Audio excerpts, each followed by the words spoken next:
देखिए, आप सब जानते हैं कि जिस प्रकार से करोड़ों करोड़ सनातन धर्म को मानने वाले लोगों के आस्था के साथ राम मंदिर की चोरी के चलते खिलवाड़ हुआ है, और निश्चित रूप में गारंटी के साथ ये बात कही जा सकती है कि इसमें सत्ता प्रतिष्ठान शामिल हैं। उसी तरह से अब श्री बद्रीनाथ जी की भी बात सामने आई है। श्री बद्रीनाथ जी में वहाँ के अध्यक्ष जी के स्टाफ के द्वारा ये बात सामने आ रही है, और ये बहुत ही अफसोसजनक है कि वहाँ पर अभी जो सीईओ हैं वो भी सत्ता प्रतिष्ठान से ही नियुक्त हुए हैं, जो अध्यक्ष हैं वो सत्ता प्रतिष्ठान से नियुक्त हुए हैं, और सत्ता प्रतिष्ठान लगातार मंदिरों से इस प्रकार चोरी करके, हीरे जवाहरात की चोरी करके, रुपए पैसे की चोरी करके, और इस प्रदेश के, इस देश के नागरिकों के साथ तो धोखा कर ही रहे थे, लेकिन अब हमारे आस्थाओं के साथ भी धोखा करने लग गए हैं। इसलिए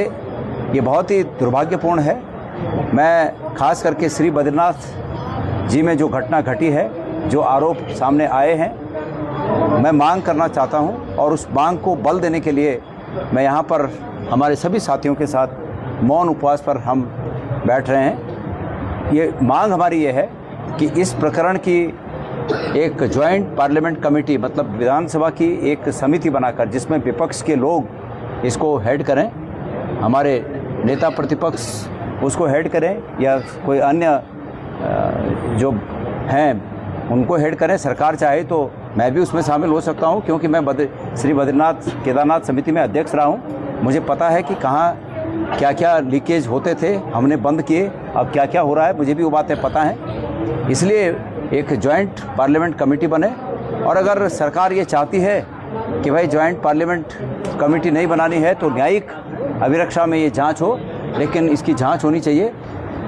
ये बात दबाने की मंदिर समिति के अध्यक्ष पूरी कोशिश कर रहे हैं, मेरी जानकारी है। मैंने वहाँ इतने 6.5 साल तक भगवान की सेवा की है, तो मुझे जानकारी है कि कौन कौन वहाँ लोग मंदिर समिति के अध्यक्ष का साथ दे रहे हैं। तो इसलिए ये जांच होनी चाहिए, और निश्चित रूप में ये तथ्य, इसमें कोई शक नहीं रह गया कि वहाँ मंदिर समिति के अध्यक्ष के द्वारा नियुक्त लोगों के द्वारा उन अध्यक्ष के आर्थिक हितों की रक्षा करने के लिए ये काम किया गया होगा।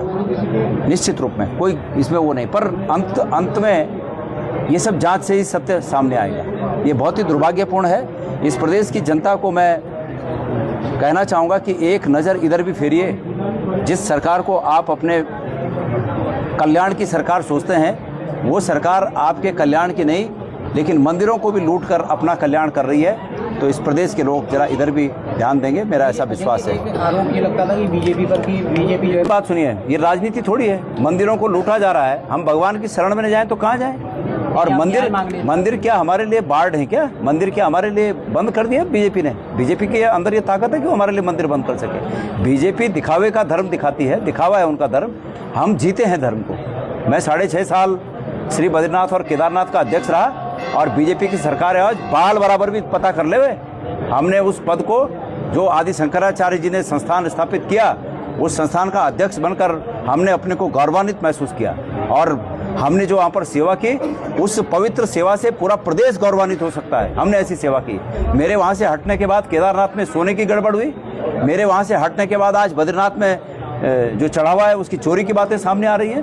तो इसको हम माफ़ कर लेंगे, और मंदिर में आना, हम पहले से मंदिर में आते हैं। बीजेपी इसको राजनीति का नाम न दे, कोई राजनीति नहीं है। राजनीति अगर है भी, और अगर वो सकारात्मक है, तो उसका स्वागत होना चाहिए। राजनीति कोई अछूत विषय नहीं है। यानी ये माना जाए कि आपको अब न्यायपालिका पर उनका भरोसा नहीं है, सरकार पर भरोसा नहीं है? देखिए, हमने मांग तो वही की है। हमने ये कहा है कि भाई न्यायिक जांच हो। फिर अगर ज्वाइंट पार्लियामेंट्री जांच न करके सरकार नहीं चाह रही है तो न्यायिक जांच हो। हमने ये तो कहा है। भरोसा नहीं होता तो क्यों कहता? लेकिन भगवान के सामने आए हैं, ये अंतिम भरोसा है।